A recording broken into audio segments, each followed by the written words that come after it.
বিকাল একটা শুভ দিন। অনেকে কোজাগরী লক্ষ্মী পূজা বলে থাকে। মা শারদাকে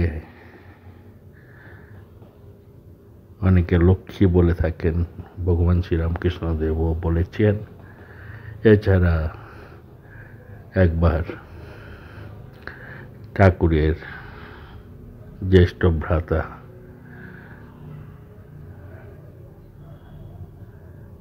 পূজার উদ্দেশ্যে কোনো এক গ্রামে গেছিলেন। দেরি হচ্ছে দেখে মা উৎকণ্ঠিত হচ্ছিলেন। এমন সময় দেখেন একটা স্বর্ণ অলঙ্কারে ভূষিতা মহিলা যুবতী মাকে বলছেন, তোমার ছেলে আসছে সুখসায়ের থেকে। তখন মা নিশ্চিন্ত হলেন। এছাড়াও লক্ষ্মীকে নিয়ে নানাবিধ অনেকে নানান কথা বলে থাকেন। কেউই বলে থাকেন লক্ষ্মী কর্ষণ করে লক্ষ্মীকে পাওয়া গেছে। আমরা যে ধান পাই কর্ষণ করলেই সব কিছু উপযোগী, যেগুলো ধনধান্যে পূর্ণ থাকে সেগুলোই আমাদের জীবন ধারণ করে। লক্ষ্মী তারই একটি প্রতীক রূপ।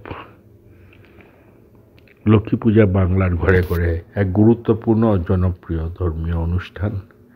হিন্দু ধর্মে শ্রী শ্রী লক্ষ্মী দেবী হলেন ধন, সম্পদ, সৌভাগ্য ও সমৃদ্ধির দেবী। সাধারণত আশ্বিন মাসের পূর্ণিমা তিথিতে ঘরে ঘরে লক্ষ্মী পূজা অনুষ্ঠিত হয়। এই পূজার মূল উদ্দেশ্য পরিবারের শান্তি, সুখ ও ধনসম্পদের সমৃদ্ধি কামনা। বিশ্বাস করা হয় শুদ্ধ পরিচ্ছন্ন ঘরে দেবী লক্ষ্মী প্রবেশ করেন, কৃপা করেন।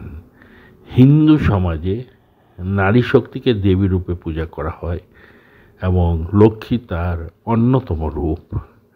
মানুষ কেন এই লক্ষ্মী পূজা করে? মানুষের জীবন সুখ শান্তির জন্য যেমন আধ্যাত্মিক চর্চা প্রয়োজন, তেমনি প্রয়োজন দৈহিক ও আর্থিক নিরাপত্তা। লক্ষ্মী দেবী সেই আর্থিক ও দৈহিক কল্যাণের প্রতীক।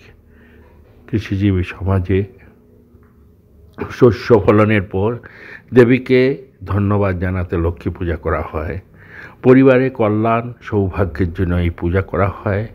বিশ্বাস করা হয় দেবী লক্ষ্মী সন্তুষ্ট হলে ঘরে অভাব থাকে না। শ্রী শ্রী সারদা দেবী লক্ষ্মী পূজার সম্পর্ক। শ্রী শ্রী সারদা মা, যিনি ঠাকুর মা নামে পরিচিত ছিলেন, শ্রী রামকৃষ্ণ দেবের সহধর্মিণী এবং আধ্যাত্মিক শক্তির প্রতীক। সারদা দেবী মা লক্ষ্মীর জীবন্ত রূপ হিসাবে বিবেচিত হতেন অনেকের কাছে। তিনি ছিলেন মমত্ববোধ, নিরহংকারতা ও সেবার মূর্তি, যা লক্ষ্মীর বৈশিষ্ট্য।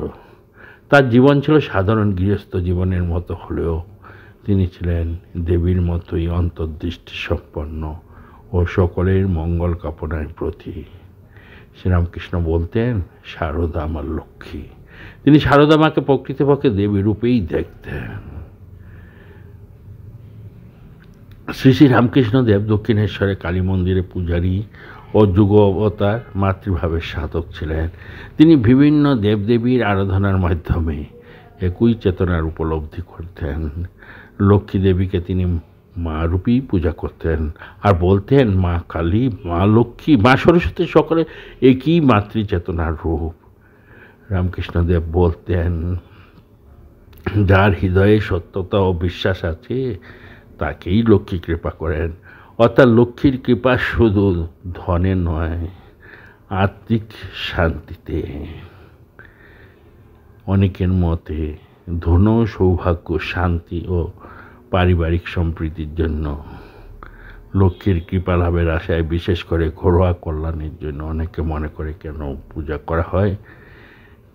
সারদা দেবী লক্ষ্মীর জীবন্ত রূপ ও সর্বত্যাগী মা। মাতৃচেতনায় সাধক লক্ষ্মীকেও তিনি মাতৃদেবী ভাবতেন রামকৃষ্ণ দেব।